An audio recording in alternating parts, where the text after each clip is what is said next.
Hello and welcome to the Gray Report. I'm your host, Matt Bosnagel. Spencer Gray is out in Costa Rica on vacation, and I am doing my best to hold it together.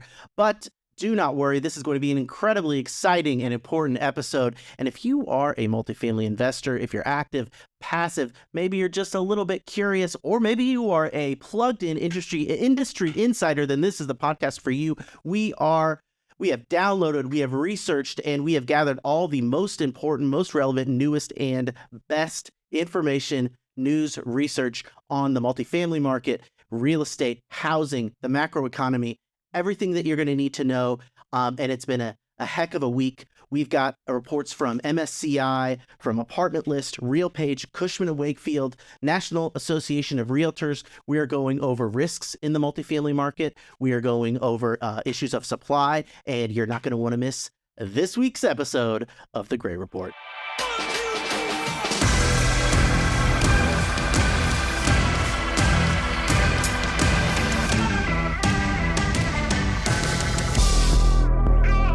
All right, and we're back. This is Matt Bosnagel. Again, I am hosting as an imperfect replacement to Spencer Gray. I'm not going to offer my apologies because I think that that's a moot point this year. We're all sorry that Spencer is gone, but he's going to show up on location from Costa Rica later in this episode. And I am joined and pleased to introduce Addison Lubert, who is the Senior Acquisitions and Asset Analyst at Gray Capital, bringing his substantial intelligence and expertise and opinions, ideas, and personality to this episode of the Gray Report. I'm really happy that we could have you on, Addison, and I'm placing a whole lot of pressure on you to fill my role as the co-host during this episode. Well, thank you for having me. I'm really excited to be here.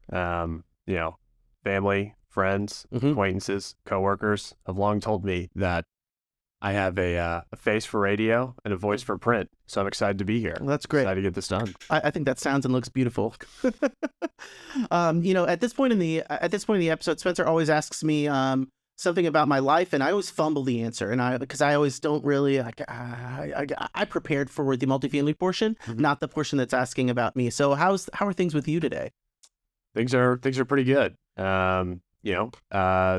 Fortunately, with this interest rate environment, we're not seeing too many deals come through. So this time last year, it's more heavy on the acquisition side. And I'd say this year, it's probably, instead of 80-20 acquisitions to asset management for me personally, it's probably the inverse this year. Oh, man. All right. Well, that was a much more studied and polished response than I've ever given. So thank you. And you're probably on the way to replacing me. That's fine. Okay. First off, we have, which I'll just jump into some of the reports that came. And if you want to get these reports, or if you want a really great multifamily newsletter, all of this stuff is covered in the Gray Report newsletter, and you can sign up at www.graycapitalllc.com/newsletter. Fill that out. It's free. It's great. It's amazing.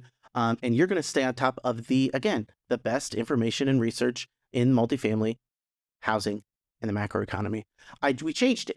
It was multifamily, real estate, and the economy, but we're throwing housing in there because real estate. No, I think we talk a lot about housing, and I think it's incredibly important. So I'm just going to try and push that. I'm going to have to change the logos a little bit. But I think it's good. It's a little inside baseball. I think it's good to throw that in a little bit because I don't know about you. Whenever I tell someone I work in real estate, the conversation then delves into them asking me how much their house is worth. Yeah. So. Yeah. Okay, good. Well, that's good. And you know that, and you can just answer that question right off the bat, right? Never. All right, that's good. Exactly what I was hoping for. Okay, so this first article does deal with real estate, maybe as a more general concept, commercial real estate specifically. It is about U.S. property prices, specifically commercial property prices, and how apartments have led a steepening drop in these valuations. Look, the property value slide is continuing, and I think the dedicated Gray Report listeners may remember our coverage of this topic from this source. They do a monthly rundown of the property values, and I'll just pull up this graph really quick here. But again, we covered this last month, and Spencer Gray said, and quote, "This data is pretty much lagging," and we can take a listen for just a moment or two to review his thoughts from last month. And here, we'll just play it because And some people need to Well, sell. in the state, I think is still very much lagging. And again, these are transactions that went under contract, a quarter plus, or more ago. They closed in December and January. They're working on a midsummer. Yeah, it's a lagging indicator for sure. And let me come back to this here. And he even said, what did we have last month? They were recording maybe a 5% or so drop, and you can see it on this growth here, 5% now, and now we're closer to 8-ish%. Spencer said that apartment prices were down 10 to 15% in his like imperfect observation, and that was last month. So I don't know what we're going to see this month. All I say is we called it here on the Gray Report. So yes, for one, the prices recorded could easily be the product of not of the current pricing environment, but of prices that these prices were negotiating a quarter ago, maybe a few months ago, and maybe prices have gone down. And that maybe if a price was negotiated now, then the price would be maybe 20% lower, 10 or 15%. But again, the graph is reflecting decisions and market decisions, pricing decisions that were made several months ago. So I think that's important to keep in mind. And even though Spencer's estimate wasn't based on a scientific survey, it really is in line with all of the signs that we're seeing from the market and from the large economy. And Addison, as acquisitions, you're the senior acquisitions analyst. What is your opinion of the pricing situation? Can you throw out a confident estimate as how much of a discount we're seeing right now versus maybe 9 months, 12 months ago? I think I can and I can't. Can't legally? We have a set target of markets that we look for, Mm-hmm. and that we're actively looking at.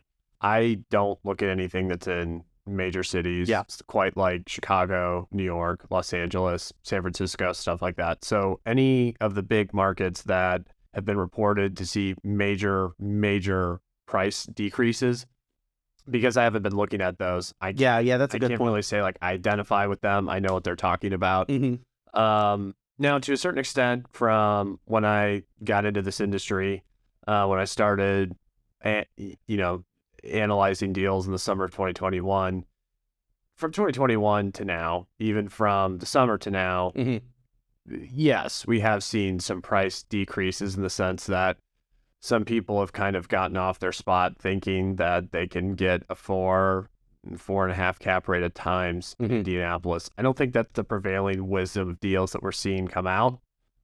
But as someone who's underwriting deals, hoping to purchase them, I don't really feel like prices have come down. Yeah. I mean, it seems like in terms of where valuations are at compared to where we can make accurate kind of pricing guidance and hit our investment returns, it still seems like there's a gap. And selfishly hoping that prices can kind of reach some sort of equilibrium that we can buy some more stuff.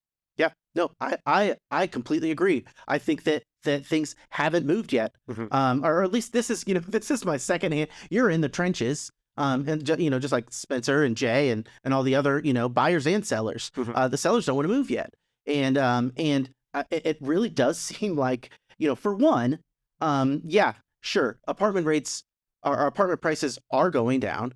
For the few deals that do get buyers, I'm sure that they're recorded at a lower price. But I'm sure that there's a lot of deals that aren't going down, and they're not going down because they haven't changed those prices.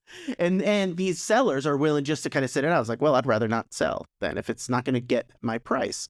And I think that there are these forces, especially interest rates, that are going to bring them down. But there's also two different levels in that we're going at maybe apartment demand is going to soften or whatever, and maybe investment from the investment side, less people are going to want to buy at these higher prices. There's a couple of caveats to this where where I don't think that we're not going to see a dramatic slide as much as buyers want to see, that is, because multifamily market is a slow moving beast.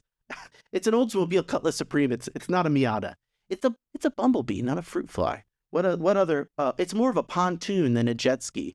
I had three metaphors there. But not only does it take longer for predicted price decreases to show up in the multifamily market, by the time these lower prices do show up, there could easily be counter forces that are kind of moving those prices back up, kind of essentially smoothing out the more steep price changes that you see if a asset was more reactive to market forces. The other thing that is that we're relatively early into this high interest rate environment, relatively early. Now, we may be at or reaching, and sometime soon, I don't know, the peak interest rates, but it's going to come down a lot slower than it came up. It came up in about a year. It may take 3 or 4 years to gradually lower back down. I also think that there's some motivated hope from sellers that, well, we'll just wait this out. They're going to wait until the very last minute until they have to sell. And I'm really wondering, I'm left with this kind of question where I'm not even sure it's the right question, but it's this idea: are we going to see a change in the overall mentality of apartment sellers where it becomes clear that waiting until the last moment to sell will lead to keenly felt additional losses, and where the mentality shifts towards selling now instead of losing more money later? Is that going to be a dominant perspective, or is it going to be kind of individual revelations where people realize, oh man, I'm going to be really in a bad place. I better get out now. That's just only one seller in Minneapolis. All the other sellers are like, no, I'm going to hold out hope. Now we just saw a bank run that was motivated by fear. Maybe there will be some fear in the multifamily market, and it could be a healthy fear. I do think, again, and I mentioned this before, this kind of thing that I'm referencing is this dramatic panic is going to be damaging, and it will be a crisis if it happens in the dramatic way that some people think needs to happen in order to resolve this price mismatch. But I don't think that the market's going to move very quickly. Again, it's not necessarily going to be that coordinated, because these apartment owners also have different debt terms, timelines, return thresholds. It's not just all their own personality and opinion. It's the way they set up each deal is going to be different. But I'm still, a part of me is holding out a speculative, dramatic dream for the possibility that things do tip over, at least, into a palpable buyer's market, rather than this kind of vague, mismatched market that we have right now. I'm only using this because it happened a few weeks ago, but like a bank run, where someone gets this idea and it kind of snowballs because, because there's a critical mass of people making the same kinds of decisions that motivates people to move in the same way and to get out of it. But I don't think we're there yet where sellers have to sell. And I don't know if I have this in my notes, but it is like, I think that it's this timeline issue. If they think they can wait it out, then it doesn't really matter what they think is going to happen in the market. If they think they can wait out the interest rates, then that's fine. But if they think, and if they start to know that they can't wait out the interest rates, then we're all of a sudden in a much more vulnerable spot to things like panic or some kind of psychology stuff.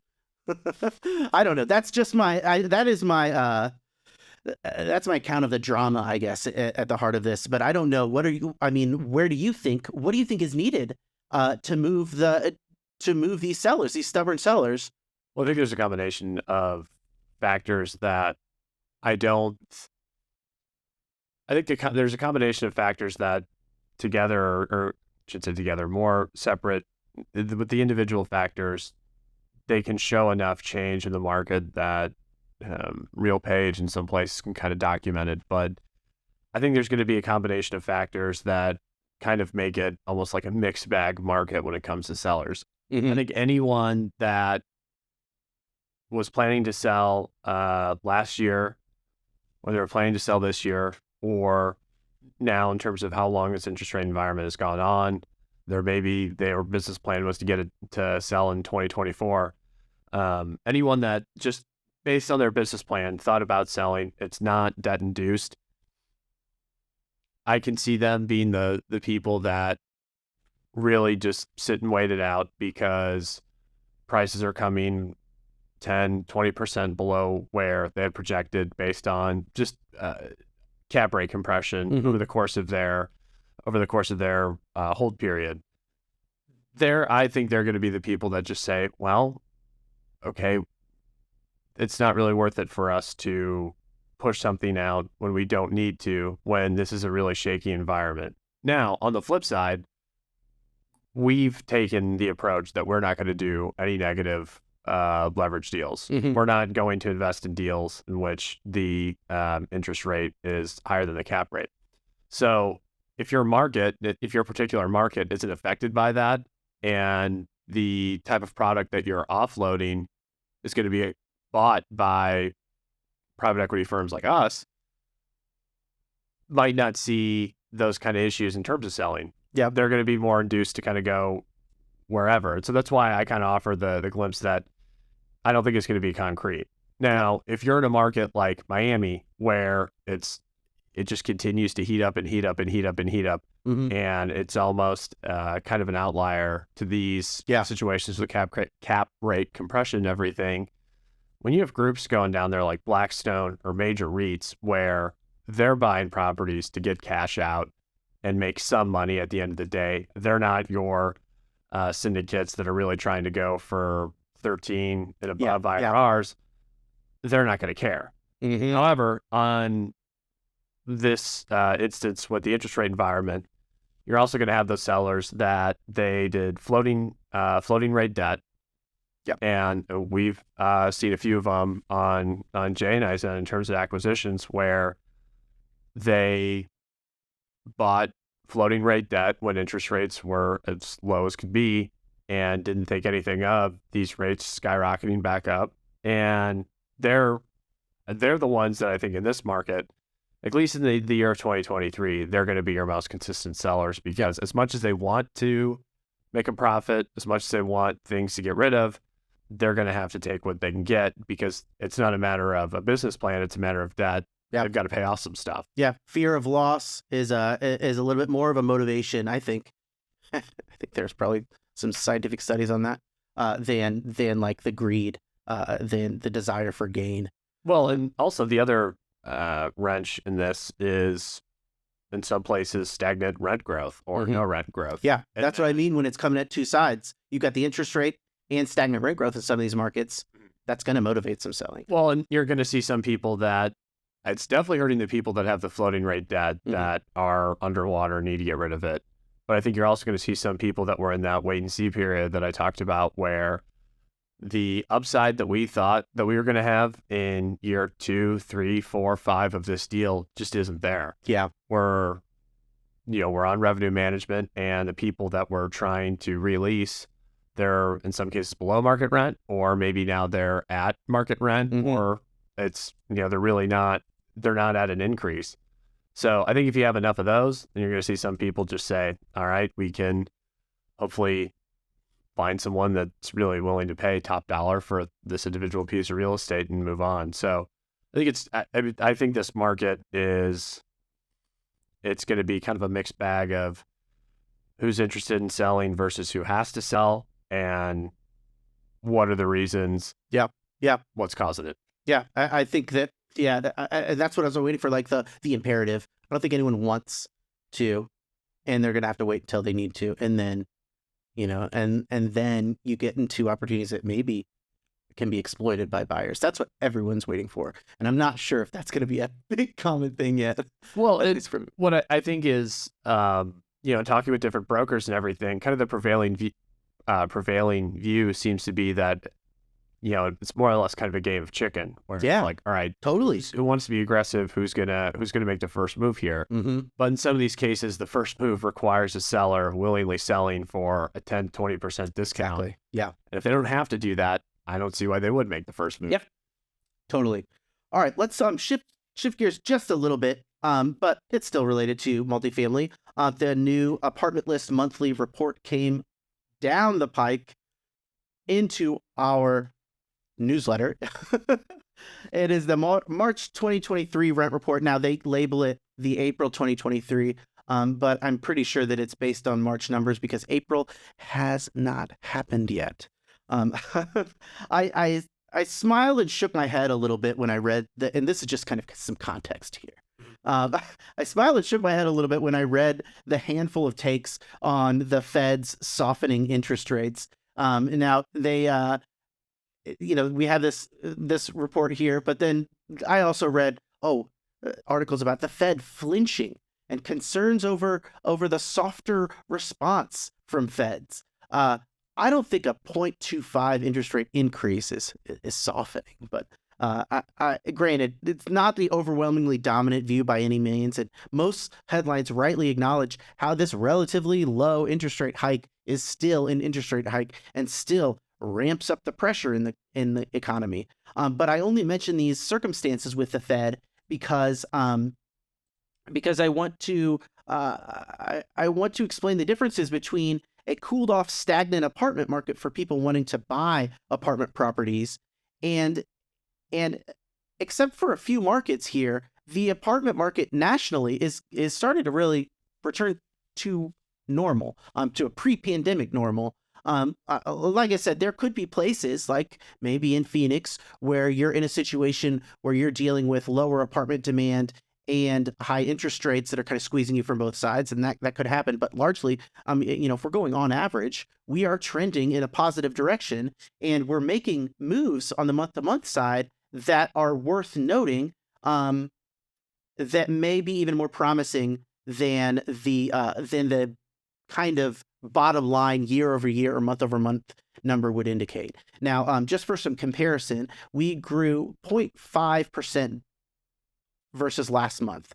Now that number is slightly less than the 2019 number for February.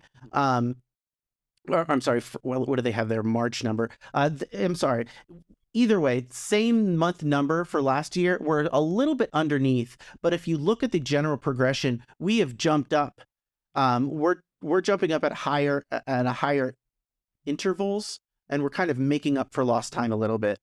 So we may see more momentum and more rent growth in the months to come. We just were coming off a larger negative a period of negativity or whatever, negative rent growth. And I think that these are good signs. We got 2 solid months of month over month rent growth. It does seem like things are returning to normal. Well, and I think this graph and kind of the broader story in terms of rent growth in this particular year of interest rate hikes and the current environment given to us by the Fed really speaks to the broader challenge that they have with inflation as a whole. Because I don't think we know that the inflation that's gone on in the past year or so, 2 years, it's not just from one cause. You have some supply chain issues, or I don't know how many of them are still prevalent, but that was a factor. You had some factor in terms of energy on top of just basic demand. And so I think that the Fed's really stuck in a position where they still have inflation that they're trying to tamp down, but I don't think this is inflation as we know it. Yeah, it's being inflation is being, I would say, almost artificially risen or artificially elevated because they are taking they're basing their inflation on for shelter on a lagging indicator, and it's almost like you're taking last year's rent growth, and last year's rent growth was ample, and they're using that to represent this year's shelter inflation, and shelter inflation is largely driving the inflation numbers now. And I would predict that it's going to start to really go down in just a few months, and because it's such a large proportion of inflation, we could see seriously lower inflation numbers. It's something that, as much as it has been talked about, I think a lot on even mainstream articles, but I think that it should be talked about even more, because if it's driving this much, and we're seeing 8%, it was like 8.8% was rent of primary shelter year over year growth. We are not at that. We are not at that part. We are 2.6 year over year rent growth according to Apartment List. And if we had that, that could bring down inflation we've got our target. We've got our target right there. And it's not gonna magically transform into that. Because it's a lagging indicator. Like I said before, it moves in much more smooth and slow, and it's slow moving and smoother. But I still think that that it is going to be a large force in showing, hopefully illustrating the Fed that things are going down, inflation at least. So that's just at least my hope. I do think so. Yes, we're at 2.6 year-over-year rent growth. But I think these numbers look a little bit worse than they actually are because we are coming off of last year's enormous rent growth. And what's happening is the numbers for the first half of this year, for maybe the first 7 or 8 months, we're going to see artificial year-over-year rent growth that looks a little lower than it should look. And then for the following latter part, maybe like Q4 of this year, we'll see rent growth numbers that look a lot bigger than normal, just because we're going to be comparing ourselves to the huge rent growth that happened early in the year of 2022, and then the huge rent declines that happened later in the year of 2022. So this may be a year, because of the volatility last year, where it would behoove the sophisticated investor to look at the month-over-month trends, in addition maybe to the year-over-year. The vacancy numbers, instead of that kind of weird, you got to look at last year and this year. Vacancy numbers are a little bit more straightforward, a little more, I would say, sobering. Let's just scroll down here. We are at 6.6% vacancy, and we have gone steadily up to that number since October of 2021. That's a very consistent number, or a very consistent growth pattern. And Apartment List says that we can expect that to grow even further because of the new supply expected. And their full quote is, as this new inventory hits the market over the course of the year, we could begin to see property owners competing for renters to fill their units, in which renters have been competed for, which is a market change from the prevailing conditions of the last 2 years, in which renters have been competing for a fairly limited supply of available inventory. This report goes on to note that vacancy is a highly localized issue, and that tracks with the whole idea that supply and construction is unevenly spread. I've said it often, and I still think it's worth repeating. You can't just pick up an apartment building and move it across the country. It is a non-fungible resource, or maybe you can, but it's going to cost a lot, and it's probably not going to make sense to move it from Minneapolis to Chicago. Well, the other thing that I'm wondering... Are you going to talk about moving apartment buildings, or are you going to talk about... No, I mean, I was going to say, in terms of the vacancy aspect of it, I wonder how much of it is also going to start factoring in with a lot of because I believe the COVID state of emergency is coming up at some point, if it hasn't already. How much of that rent help being eliminated, how much of that has factored in or is going to factor in?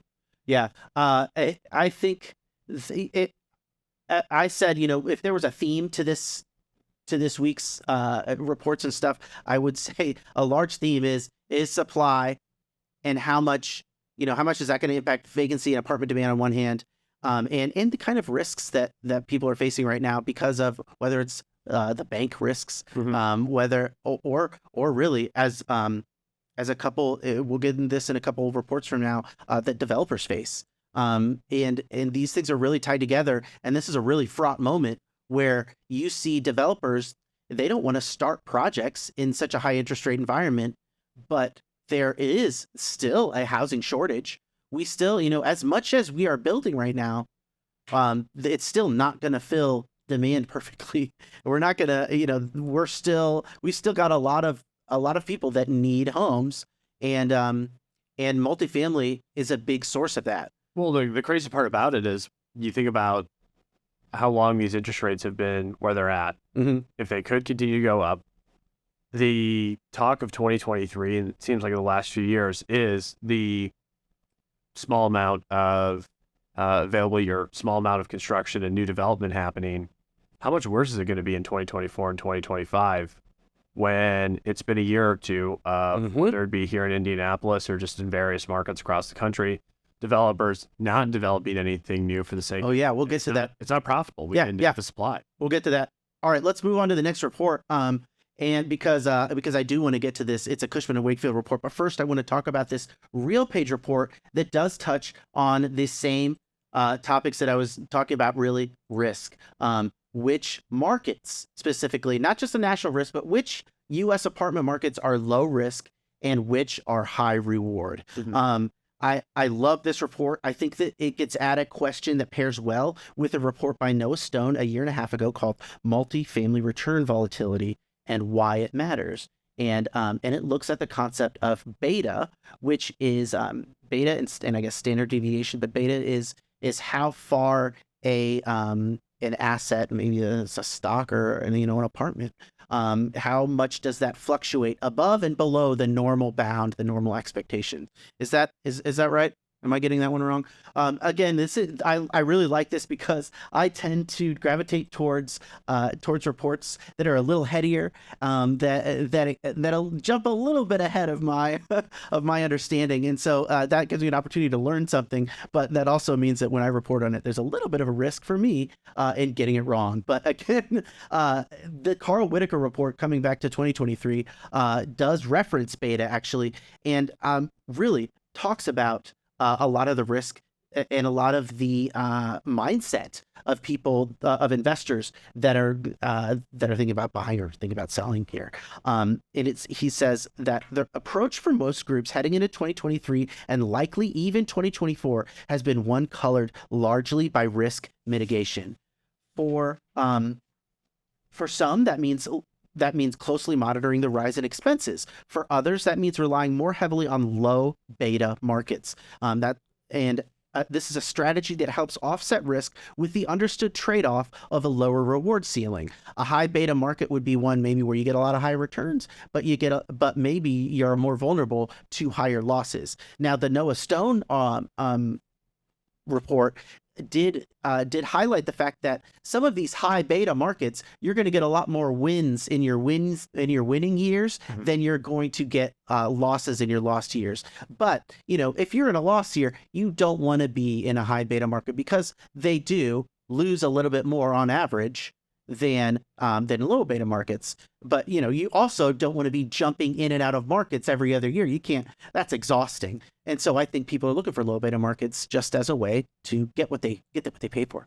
And so if I remember from an investment perspective, I know in school we had learned in terms of using beta, I think towards investments in stock market. I could be wrong on this, but if I remember right, the whole thought process was I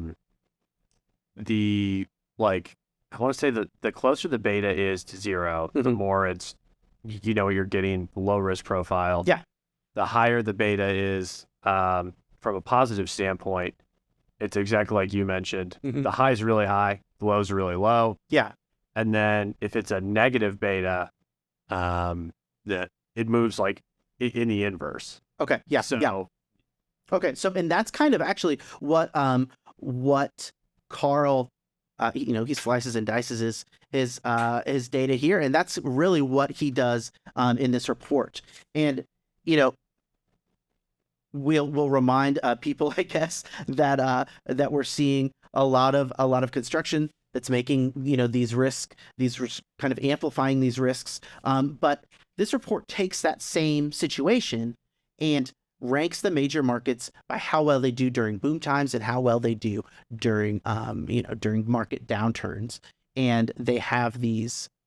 So he's comparing the highest and lowest annual effective asking rent change by market from 2000 to 2022. And let's pull up the chart here. And it has San Jose here at a really large disparity here, losing on the loss years, losing 25%. And on the gain years, gaining about 42-ish%. Now, on the lower end, for these maybe perhaps low beta markets, you've got Minneapolis, Pittsburgh, Cleveland, Baltimore, and then Indianapolis is down there in terms of a low beta market, and this group of markets are gaining about 10% on the in a good year, and they're losing about maybe 5% on the bad year. But as you expand, really the top 3 markets is where you see the huge swings on the up and down side. Really the place you want to be is, let's say, Tampa, where it only lost 5% in the bad times, but then it gained 25% in the good times. So yeah, there are special markets where you see low negative beta and high positive beta. And there's other visualizations here, and it talks about not just comparing. So there's one way that he looks at the risk, and it is comparing the record low and record high growth years within these markets. So we just went over that. And another year, another methodology that he uses is comparing the local market rent growth versus a benchmark. And he's actually looking at how many years each market's effective asking rent growth has outperformed the U.S. average. So that combines, the lows and the highs. And it finds, San Diego up there it has outperformed the U.S. average for 18 years. Anaheim's just under that at around 17. And you've got West Palm Beach, L.A., Tampa, D.C. at 10 years. And then, Pittsburgh and St. Louis and Indianapolis at 6 years. And Cleveland and Kansas City at 4. There's a lot more markets that are here, but those are just the ones that they listed out. And that's this kind of second approach. And they say that looking at cumulative win-loss over the past 2 decades or so, years at which local rent growth outperforms the U.S. market as +1. And so, kind of cumulatively, you see the markets ranked there. Approach number 3 that he says is to compare the magnitude of rent growth differences versus a U.S. average. So it's not the years that they were above, but how much did they go above versus how much did they go below the and I think that this one really is very similar to comparing their rent high and low growth years. But let's just see. Is Minneapolis? No, it's actually at a different spot if you're comparing it against the average.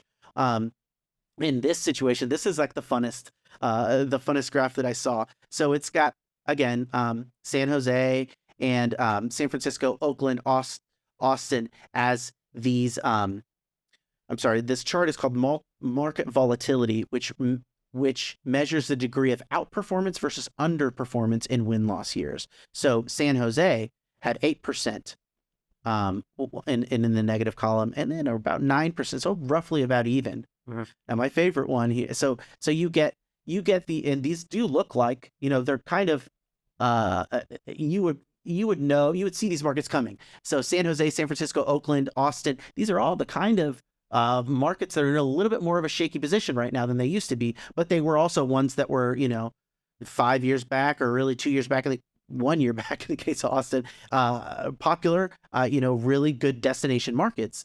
And they are, highly volatile. Now, Virginia Beach has higher rent growth in this chart during loss years than it does during win years.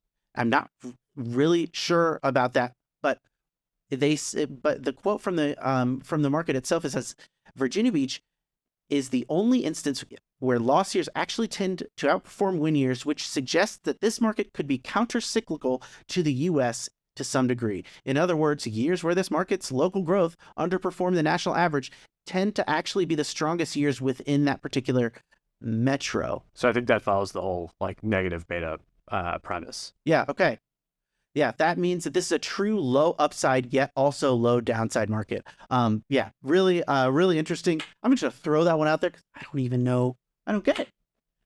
But that's almost one where I'm curious to know what their economy is. Yeah, just what's out there, what's driving people to that market where. Yeah. There's just nothing moving. And then they have other approaches here, which is measuring the kind of standard deviation within markets. This does perhaps maybe is relatively close to the concept of beta. How much do they tend to swing? And you see, the same Minneapolis, Baltimore, Pittsburgh, Kansas City, Indianapolis, they're on the lower end. And again, San Jose, San Francisco, Oakland, Phoenix, Austin, they're on the higher end when it comes to standard deviation. And then analyzing past shock events and their effect on local performance is another methodology that they use. And you can kind of, I'll put this in the show notes, and you can sign up at www.graycapitalllc.com/newsletter, and you'll get this right in your newsletter inbox of your email. It's your email, not physical mail. And maybe even Sunday you'll get a bonus news update. But yeah, you can click on that and get the full report. I just want to move on to this. Well, actually, I think we have a guest coming up here. If I'm not mistaken, I think I'm getting a call. It's a little bit of a distance call, so we may interrupt this regularly scheduled programming for a guest call, and we'll see who this is.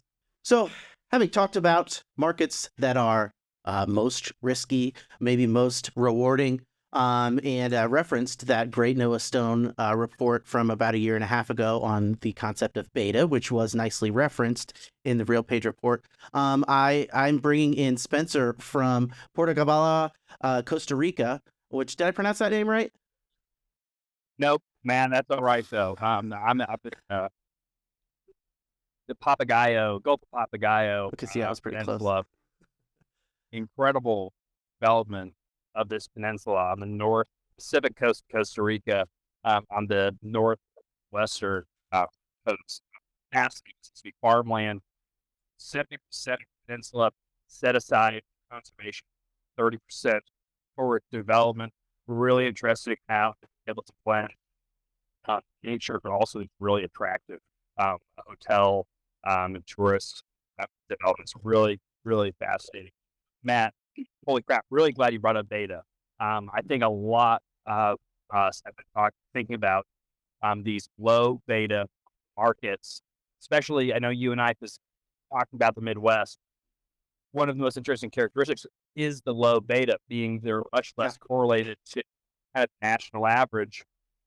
I mean, right now, I keep getting reports, Indianapolis, even Chicago, Columbus, Ohio, Kansas City, Oklahoma City, all of these markets are kind of, topping lists for year-over-year rent growth, being very stable, really bucking the trend where we're seeing negative rent growth on a national level, and this is basically just translating to resiliency for these low beta markets. Now, what you're protecting yourself from, you're potentially giving up some potential upside, and that's how I'd be curious on the rest of the article. Some of the markets that they're saying that may are kind of those higher reward markets. Are you being compensated for? There's certainly higher risk. Is there compensation? Is the return there to justify that higher risk in those markets? Yeah. Well, and I think that if I could make maybe a through line in all of these reports that we're covering today, it's really about construction and supply and risk, and how construction and supply is really its own risk, but there's also risks to that construction that we'll cover in this Cushman and Wakefield report that comes along. But some of these ways that Carl Whitaker has kind of sliced and diced the numbers here are really interesting. They look at, for instance, the market volatility, measuring the degree of outperformance versus underperformance in win and loss years, and they have Indianapolis is pretty dang even, and there's one that oh gosh, I'm trying to find one where it's basically like the low points for Indianapolis are just about the same as the high points. They are they have a fairly low beta, and I think that that's what people are looking for, especially right now. Is, do we want something that's going to weather the storm? What's the best market, man? I mean, what's the lowest risk? I mean, the classic question from investors, or the desire, well, I want to take as lowest risk as possible while making the most money, which usually risk equals return. But sometimes you can kind of know something. Markets are pretty efficient, but at least in this study, is there like the unicorn example of low risk high return? No, Where's that where they the what real they outlier is Virginia Beach. Virginia Beach does better in loss years than win years. I think that I called that the exception that proves the rule, and just throw that one out. But also places like Baltimore, and Philadelphia, and Cleveland, Cincinnati. So in Richmond, it's not necessarily like the high flyers are the ones that have this low gap between their win years and loss years. But some of the highest gaps are places like San Jose and San Francisco and Oakland, and Austin too. These have huge, huge downswings and huge upswings. But for even for the the ones with a huge gap, with a big beta, the upswings are by far bigger than the downswings. I'm also surprised by Los Angeles on that list. Los Angeles seems to be like right trending towards Indianapolis and Milwaukee. Yeah, it is on the lower side for sure. That is really interesting. I'm wondering and too. Indy, Los Angeles, and Milwaukee, not the markets I'd usually be comparing or putting in the same group. I'm curious.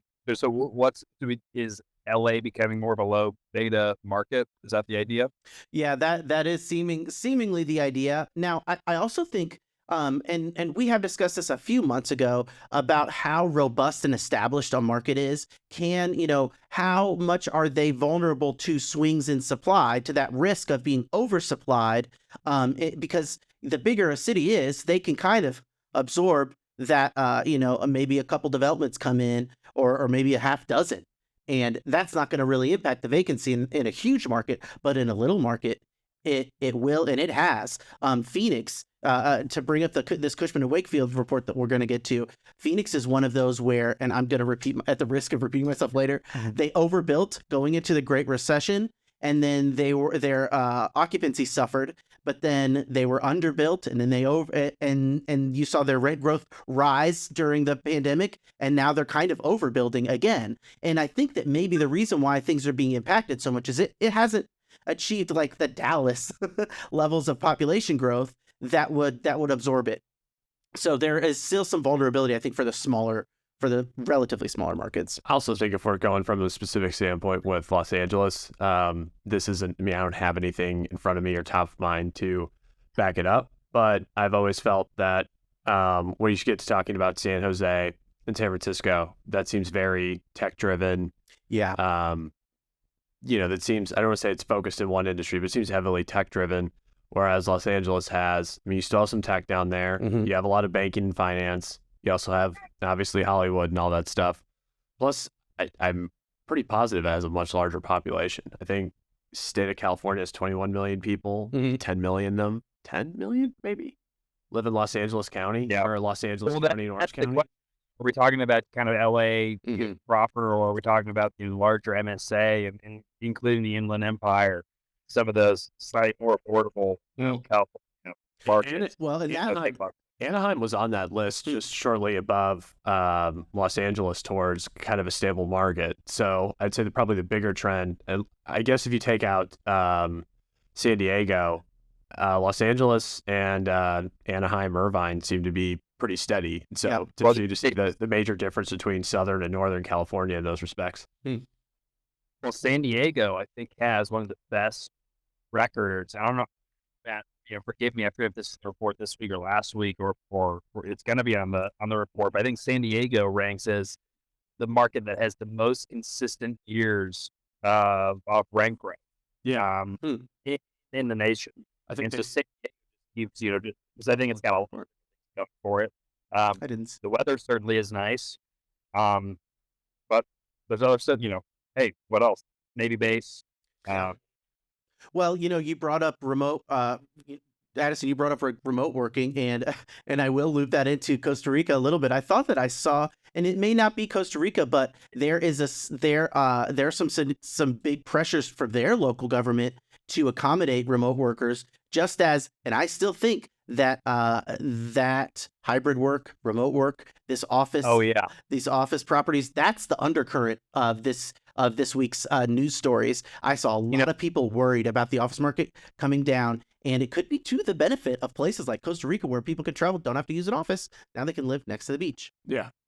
Yeah. Well, great tangent, Matt. No, it is true. Actually, I saw a billboard. We were leaving a little surf town of Tamarindo here on the Pacific Coast. Specifically advertising, basically like stop by I forget what the office was, Office of Immigration, and become a Costa Rican citizen. Great Oh, tax, be a nomad, and like in the call to action, something related to being um whatever that term is of work from home, yeah. nomad, Yeah, digital really nomad, yeah. nomad, and certainly, I mean, I like being in the office, man, as but I mean, I'm in Costa Rica on the coast. I mean, I don't have any monkeys that throwing stuff at me, but a pretty awesome place. But I've got Wi-Fi. I'm having a video call with you right now, Yeah, and I've been connected on Slack. We're working through K1s and end of month reports, and I've been fully connected with the team, and so yeah, can you can definitely make the case. Now, can do this for a living. I wouldn't want to do this forever. yeah. I want to be it, but for I don't know, I could see somebody who would, or is in different business, or have a different style of business. That this would 100%. Let me say it this way: if I wanted to, absolutely could. Not sure if I want to. I think I prefer coming and visiting every once in a while. Yeah. But no, it's a great point for office. Man, I mean, the work from home, trend is one thing, which I think is still up in the air. We've talked about a lot on the show, man. Hmm. But the one thing that's a lot closer to just reality is all of this outstanding commercial office debt Yep. and just sentiment against office. And people are, the questions are, what do we do with all of this empty office space? It's regardless of what the outcome is of whether how much office. So we'll need office. How much of it is the Hmm. question? In what type? We've got loans coming due. Those leases coming due. Yeah. And so that debate can still be ongoing. Lenders aren't going to mind. They don't have the flexibility to necessarily be flexible or rework mortgages or make extensions when you're Yeah. now pressure with all of the crunches in the Hmm. banks. They let this debt out. Whatever their spreads were, if they're floating rate, which a lot of commercial mortgages are, they're just they've got their spread, but the rate's been rising, in lockstep, so they're fine. But if anything that's been fixed, which not a lot of office, industrial, commercial mortgages are fixed, they're mostly variable, I did but not know that. relatively short term. But if you've been paying a low fixed rate, well, that's gonna that rate is so different from what you're getting today. Yep. And so you certainly are going to be able to, regardless whether it's floating or fixed, you're It's an owner. You're trying to refi. it's funny you sent You're me valuing the toilet. yeah, yeah. And this is I'm starting to believe these like doomsaying headlines that there could be a real crisis on the way when it comes to office real estate. Now they lump it, they say commercial real estate, and they don't. These are the Main Street articles that when they say commercial real estate, they don't mean apartments. And they're really kind of talking about office properties, but like there that this could be the crisis. Remote working was a huge deal and still is. And as a downstream effect of that huge lifestyle change, man, it's hard to think that there's not going to be some kind of damage to the financial sector because of they're like they were counting on offices to still be valuable. And if Yeah, they're like suddenly having to own these offices now that are not like, yikes. I agree. And maybe the winner is multifamily, Matt, because a lot of it comes down to just the demand for the bonds that those mortgages are bundled and securitized in sold institutions. And multifamily is in industrial, other asset classes, but especially multifamily, is proving to be just a much more resilient asset class Hmm. over the long. But another big difference, talking about commercial real estate. Say commercial real estate, most people think about office. Technically, commercial real estate, a lot of different asset classes, including industrial, apartments, all that good stuff, data centers, self storage, all that stuff. Anything that's more than 5 units, your business is investing it. It's not for your own personal use. Is commercial real estate. Residential, it's more than 5 units. there's a big difference in how we finance residential commercial real estate versus other types of commercial real estate. They're saying most commercial, non-residential, meaning industrial, office, hospitality, self data centers, what have you, typically commercial done with a commercial loan that has it's amortized over 20 to 25 years, almost always floating rate, shorter terms, typically 3 all the way up to 7 years. 5 years is pretty typical. It's not nearly as attractive and can be relatively more risky relative to residential financing, commercial residential financing. The big difference is the government. The government is involved and is a vested investor. Literally, they are invested in the idea of promoting housing availability in the United States by providing liquidity as well as guarantees from the Federal Housing Administration, FHA. This is done through the agencies, Fannie Mae, Freddie Mac, as well as the Housing and Urban Development. They provide these loans. That's how you hear people talking about acquiring apartments, agency loans, Fannie, Freddie, HUD loan. But these are, instead of, again, 20, 25-year amortization loans, these are 30 to 35-year with 10 years of term. Now, you can have the choice of either going variable or floating rate or fixing your interest rate. But a lot of commercial loans don't have any option to fix your interest rate. That's why the risk in multifamily from the bondholders is much, much lower. Now you can say that their bonds have devalued because they were lending out at 2.5%, 3%, and now they could be lending out at 6.5 or so. So the value of those bonds are relatively low, but at least there's not the risk to the principal, and the borrower can at least make the payments. Yeah.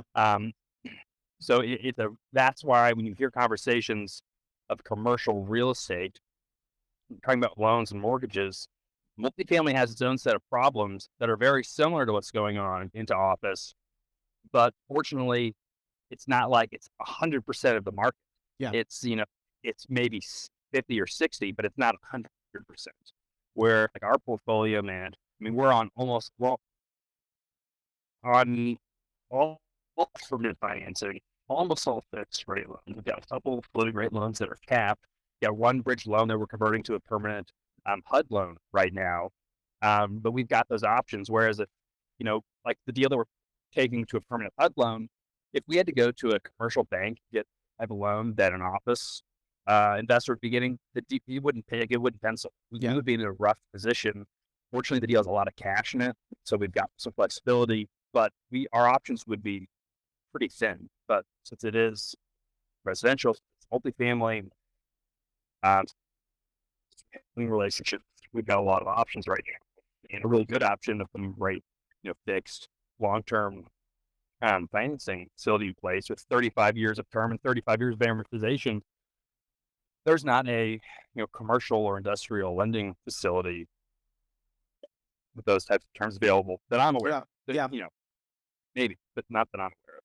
No, I think that's a really good point, and it's like they're coming at it from both sides. Both the terms to begin with were less favorable for office, and the product itself is there's not as much demand, and now and add now all that this high interest rate environment, which means that banks are exposed to even more vulnerability. I don't want to say that it's overdetermined. And I also think, another funny context is like, this was my favorite hot take was a week or two ago, maybe 3 weeks ago, from Reddit. And there was a commenter that said, no, the reason why all these people are calling to come back to the office is because all these rich fat cats own office real estate and they don't want it to crash. Yeah. And I don't think that that's the case necessarily. I think that there's a lot of other reasons why bosses want their charges to come back to the office. But I do think that the threat of some kind of crisis, a real crisis, could be in the offing if people aren't coming back to work at least a little bit more than they are right now. So that's my breathless take. I think it's a good point, Pat. I think it's a good point. Sorry, I was trying to give you guys a shot of this massive iguana, very large. Sweet. How is Indianapolis there. Just what's going on? Indianapolis I'm gonna run here. is faring well. Give me a little lowdown with what's happened at the office. Indianapolis is faring well. We just got a a new team member come in, and things are humming. Yeah. And there's we've got the accounting department is driving away. They're working hard and busy. Everyone seems it's really a beehive here of activity, not stinging. But producing some rich, some good Or honey, I making guess. the honey, making the money. Uh, That's right. All right, guys. Well, don't work too hard. Obviously, I'm available. I'm excited to see the rest of this episode of Spare Reports. First one, I have not been on that personally in quite some time. Yeah. But I've got full and you and I will hold back my barely restrained terror. Yeah, have you seen that scene from Wayne's World where Garth is alone without Wayne and he's like, "Hey guys, hello." That's kind of how it's gonna go. So just to warn you. Oh wow, that's a beautiful view. yeah, it looks like an active volcano over there. I don't know if you guys can smoke, probably can't, but so Awesome. right. Well, yeah, stay safe. I don't mean to I don't mean to run, but I literally go underwater. Very similar to the office mortgage market is of real estate. Hey, dive in. Hey, let's dive in. All right, I'll see ya. I'll see you, Spencer. Thanks. All right, that was great hearing from Spencer, and I know that I excitedly mentioned this Cushman and Wakefield report. I added this morning to the video because I wanted to cover it. It was really interesting. I put it on the actual email newsletter, and it just really solidified a lot of it's like one report comes in and then everything falls in a line, and it really frames the way I understand what kind of happened in the week. And this one was called Contextualizing Development Risk. Very boring title. I would completely retitle that. I would maybe call it, what's happening in apartment construction. You won't believe what the answer is. That would be my clickbait title, but maybe something better than contextualizing development risk, because it unifies and it comes up with a lot of ways to see what developers are facing, what kind of decisions that they have to make, and how really risky it is for developers. And I will, as I get into this, I'll note this, but I would just want to highlight the idea that developers have to predict the future. They've got to see 2 years in advance because their apartments aren't going to get built instantly, and who knows what the financing, what financing is going to look like, whether they have to secure it at the start or at any stage of the project. That's probably going to impact the saleability of their of the product that they're going to build. So they don't want to they don't want to build and suddenly find themselves in a high interest rate environment, I'm thinking. And then on the flip side, they also don't want to build on the demand side. They don't want to build in an apartment market that suddenly has a whole lot of apartments. Now, I don't know if they call each other or talk to each other and it's like, hey, I'm going to build here in 2023. And you, my competitor developer, are going to build in 2025. I don't think they're doing that, but maybe they are to a certain extent. They're maybe coordinating. But yeah, they've got to know what their competitors are building. They've got to know what the interest rates are going to be. They got to know, all the other like normal stuff like population and economy and job growth and all these other factors that would maybe determine apartment market performance. But man, it's a cauldron. It's a real witch's brew they've got to peer into to determine the future. And I'm not magic. I don't know how to do it. And hats off to developers for taking on these risks. I was gonna say, I think that's where government incentives come to play. Yeah. So enticing construction. That's a good point. Yeah, the government is the magic. But yeah, so really did like this report and their takeaways really quick. A little bit different than mine, but I will note theirs because they highlighted themselves to the authors. Their key takeaways are that 2/3 of construction today is mid or high rise, which is a significant divergence from the 2000 to 2015 construction when 2/3 was garden style. And they also note that challenges in financing as well as rising construction costs have put pressure on development proformers, putting downward pressure on starts, just like you noted, Addison. People aren't going to build And you'll see the figures in terms of their expectations for completions in the next couple of years. That's going to those numbers are going to be lower because they're not building now, so they're not going to complete later. They also say that most markets with large pipelines today are high growth markets that have benefited from outsized in-migration in the wake of the pandemic. So these typical markets, because they see outsized demand, maybe the construction figures might really overstate the supply risk. Maybe we're not building too much because they'll just grow to meet that demand. I have a little bit more skepticism to that because I think that some of that outsized in-migration was a finite phenomena, but they still are. And the places that were growing, that people were moving into during the pandemic, that was exacerbating pre-existing in-migration trends.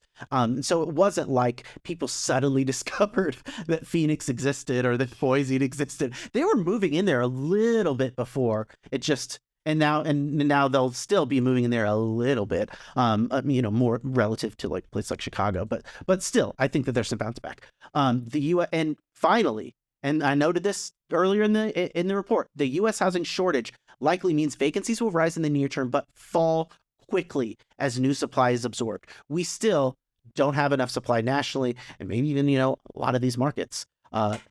You'll get a little bit of a bump up in vacancy, but ultimately the size of the housing affordability crisis is such that it is larger than any 1 year of construction. Okay, so that is their takeaways. One of my takeaways is that supply can really ebb and flow in and out of markets. For instance, they note that Phoenix had a tough go of it. Now, I noted this in our conversation with Spencer and maybe a little bit earlier in this report. They note that Phoenix had a tough go of it at the start of the Great Recession. So I just want to quote this here. During the Great Recession, Phoenix saw one of the steepest declines in occupancy as a result of 15,000 units delivered from 2008 to 2009. In hindsight, the market appeared to be overbuilding into a recession, but most projects delivered in 2008 2009 likely started in 06 and 07. From 2005 to 2007, Phoenix's population grew by 3.7%, which was faster than any major metro has grown since 2010. So, had population growth remained robust, apartment demand would have largely kept pace with new deliveries, but they just got on the bad side of something that they couldn't see 2 years before. And that's like not their fault. I think it's interesting that you're kind of seeing that now. Phoenix is building a lot and rent growth in the market is dipping back down.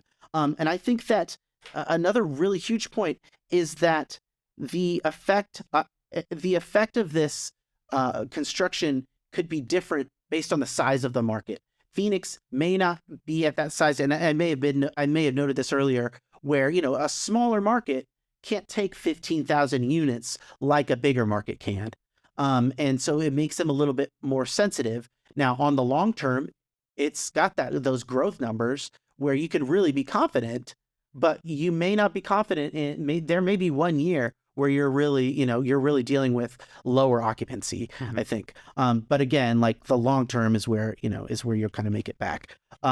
Another point for this article that I kind of pulled out was this enormous effect of construction slowdowns that have led so many projects to be still under construction at the same time. We could see significantly elevated levels of completions this year, but the next couple of years, it's probably expected to come down. Now they have a chart here, and this is what you referenced to, Madison, is these are construction levels, and I want to look at the timing of these construction.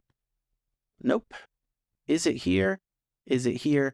They have a year by year. There we go. Okay. Completions are expected to fall in 2024. 2023, we're expected to have 485,591 units. Exactly. I'm not sure exactly. I got that number. That may change. But then and next year, it's expected to fall all the way down to 200,089,613. And then in 2025, it's less than half of what it was in 2023 at 220,682 units completed. So, we've got a log jam now, and we're going to maybe complete a lot. My guess is we will see closer to 400,000 completions this year, and then next year maybe 300, and the year following maybe closer to 27. I don't think that this year will be as high, but maybe 2024 and 2025 will be, if this logjam, if these construction completions really are a significant factor. And I do believe that we have, here is this divergence here in this. You can see in this line graph how and it's really interesting. The divergence did not necessarily begin at the pandemic. It began at 2010, and it really, from 2010 to 2015, it started to really diverge. This is this baseline divergence between completions and apartments under construction. And then it was a fairly steady from 2015 to 2020, and then it diverged even more. So right now we have 926,000 are under construction, and only 359,900. They have a reasoning for that? For the divergence now? Yeah. Yeah, it's the slowdowns. It's all of them were started and they couldn't get completed. And let's see what they do say here. The construction timelines are further elongated by delays for permits, material shortages, and the availability of labor. Ongoing challenges across the development landscape. Now, there was they're talking about from the Multifamily Housing Council. They're citing these ongoing challenges. Now, there was a newly released report that says that these conditions are easing somewhat, but they still haven't gone away. And a lot of these challenges are in themselves kind of give a little bit of a feedback loop, because with more projects ongoing, you probably, even if everything was met, all of these supply chain issues were met, the fact that there are so many projects undergoing, happening at the same time is probably going to slow down any single one of them. Yeah. But that's just my own personal thought. And okay, so finally, while we gone through similar figures before, I've added this Cushman Wakefield report at the last minute because I did want to get at some of these figures they have for units under construction as a percentage of current inventory. And they have a couple other ways that they're looking at the construction pipeline that I want to highlight. Some that maybe make a little bit less sense to me. This one's very straightforward, and I at least like how they have ranked these markets by units under construction as a percentage of current inventory. So Miami is at the top at 15.7%. And then Nashville, Austin, Raleigh, Charlotte, Orlando, Northern New Jersey, Salt Lake City, all of them. I mean, Salt Lake City is at 9.7, but after that, they're at 10% and above. Now, if you go all the way down to the bottom, you've got Norfolk at 1.5, and then Tucson at 1.8, Baltimore, Detroit, Orange County, San Diego, Oklahoma City, Memphis, LA, Cleveland, Sacramento, East Bay, Chicago, and Indianapolis at 3.1, St. Louis, Houston. All of those are, 3. St. Louis is at 3.3%, and those other bottom, lower supply markets are at lower, around 3 to 2%. A far cry from 15.7%. But they will caveat that, and they will say that overbuilding is a function of demand. And they'll say that, actually, let's look at what they say is years of construction. So they're taking their units under construction, they're dividing it by the average annual demand, and they're finding, and they're kind of saying that, yeah, okay, Miami did have the largest when it comes to units under construction as a percentage of current inventory. But when you factor in the demand, it's actually the third biggest for incoming supply. It's outpaced by Detroit, which has a lower demand. So that means that it's going to mean so that their units under construction have a bigger impact. And same for Sacramento. That supply is going to make a bigger splash because the demand isn't there to really eat it up. And I think that largely though, these two approaches, these two methodologies, whether we factor in average annual demand or whether we factor existing supply, those both, you get a similar list. But I think that what this years of construction formulation does account for is the idea of growth. You may get, you're not looking at existing demand. You're looking at demand that maybe could come forward. I don't know. What's your thoughts? I think it's a little bit easier for me to wrap my head around existing supply, but there is something to be said about like, well, you're not taking account the demand that's happened since all this, and all this kind of goes into the fact that there's a lag time when it comes to developing apartments, and you should probably look at some figures that are forward looking rather than looking at the decisions. Existing supply is just decisions that developers made a couple years ago. But if you're going to make a decision now, maybe you look at some other and you kind of factor in the demand. Well, I mean, not only do I buy that aspect of it, I mean, I really wrap my head around the whole looking at it from the perspective of where and what markets is new construction making the most impact. Yeah. Because I don't want to say it's easy to kind of pad stats, but it's easy for different markets to get the development up, but if it's not already a problem. Yeah. No, I think so too. Again, this is just one example of the risks that developers faces that that we're kind of seeing in the multifamily market, and like we mentioned earlier, there is we're in a very risky part of the economy in general.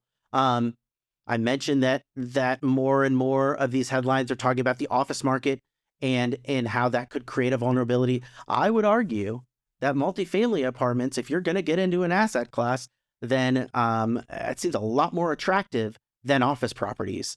I don't like the idea of something in a sector of the economy that I'm not participating. I still don't like if something causes an economic downturn, but I'm at least heartened.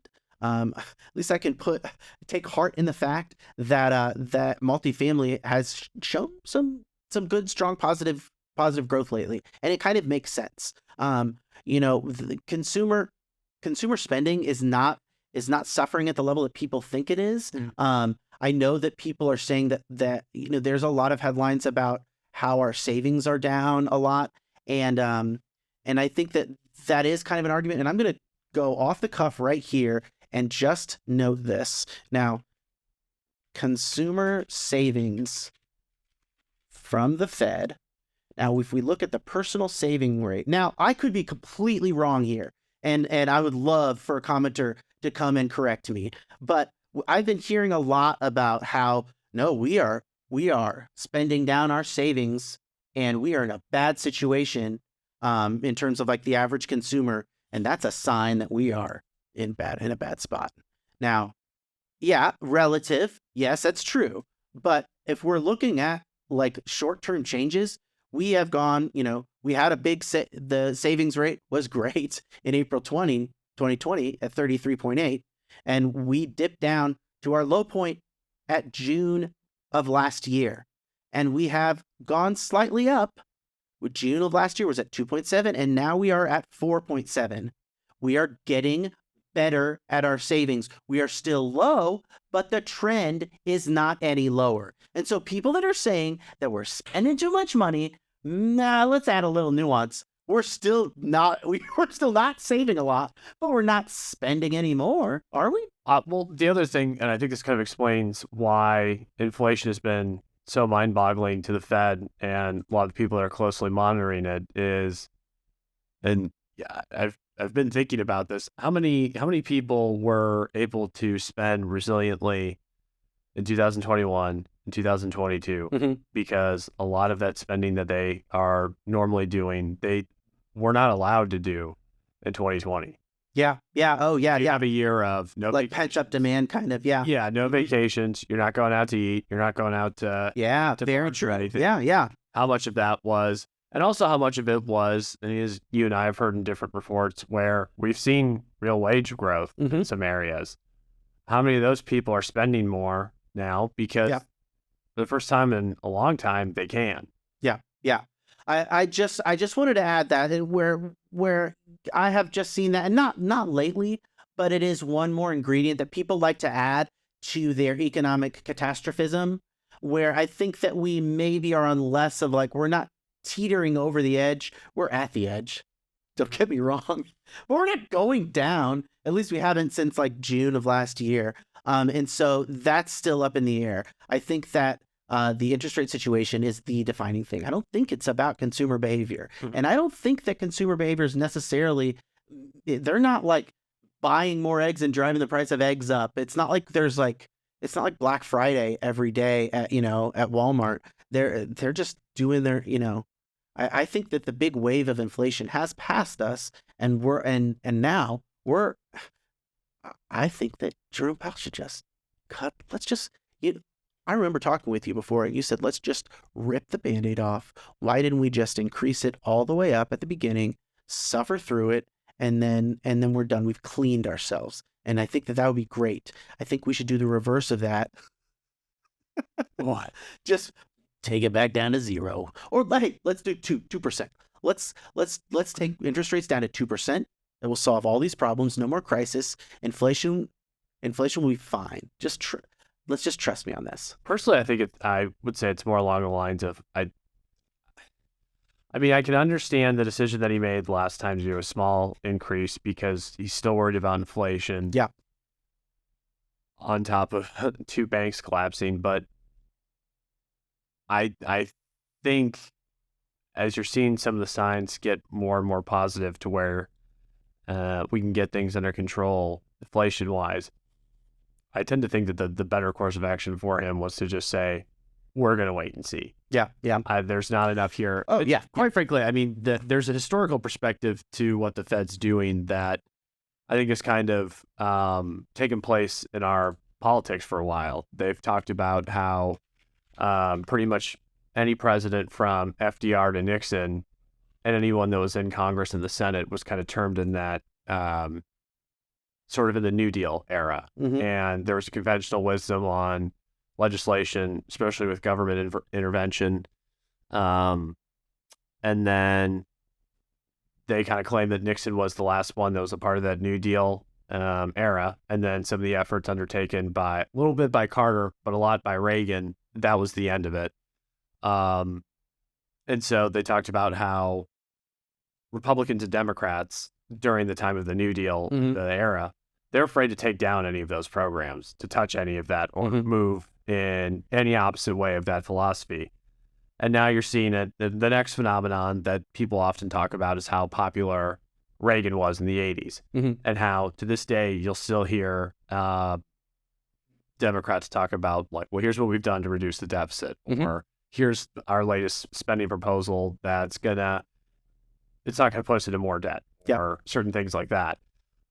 Because to this day, they're still scared of the successes of Ronald Reagan, hasn't been president for a long time and has also been passed away for a long time. They're always fighting the last battle. And I think that's what's going on with the Fed, and especially just kind of the conventional wisdom of the money markets and whoever's managing it within the Fed is they're so hell-bent of, remembering how rough the 70s and 80s were, especially under that period with Carter, that their whole mindset is just get rid of inflation. We can deal with high employment, high unemployment. We've done it before. But for the love of God, high inflation is something that we just cannot deal with. And so I think they're so hell-bent on, we've got to get that number down without taking a step back and thinking, is the inflation that we're experiencing right now, is it, this period of high inflation, is it any different than other periods of high inflation? Or the stuff that's causing the high inflation that we have right now, how much of this is something that we can actually change by raising interest rates? Because you think of the supply chain shortage that was making the situation really bad, and for all I know still could be. I don't really see how jacking up interest rates just a little bit is going to make anything move meaningfully in that direction. Well, when you got a hammer, everything looks like a nail. But I think that I think that you're largely right. I think especially, Fed's not going to do anything that people don't expect, and they have to deal with the psychology of the market too. But man, I'd take some more fun. I'd have some fun with it if I was Jay Powell. Take it all down %. All right. Well, that kind of wraps things up. Thank you so much for joining me, Addison. And I hope that you can come again. If you want to replace me, don't. I'm just saying, I think this room is big enough for, I think it's big enough for 3 people at times. All right. No, you know what? That's true. I'd love to have you on here as many times as possible, and really thank you. And if you again, if you would like to get all of the best news and insights in your email inbox, go to www.graycapitalllc.com/newsletter, or you can go to the Gray Report. Type in grayreport.com and you will see a daily update of all of the greatest, latest, and best articles and reports on the multifamily housing, real estate, and the economy. That's grayreport.com. And thank you so much. You could like, subscribe, please comment, no matter if you love us, hate us, maybe you're indifferent. I would love to see a couple comments to say, so-so. Last time I was on, someone commented that I deserved a bonus. Well, so. good. Well, all right. Well, I do not have the authority for that, and you'll have to go to the right channels. Maybe this is the right channel. All right, yes, and speaking of which, yes, please subscribe to the Gray Capital channel on YouTube, and you will get this in your, you'll get it pumped up to your list of recommendations. Tell a friend. Thank you so much for tuning in this week. Spencer will be back next week, and I will be sitting across the table where I belong. Thank you so much. See you next week.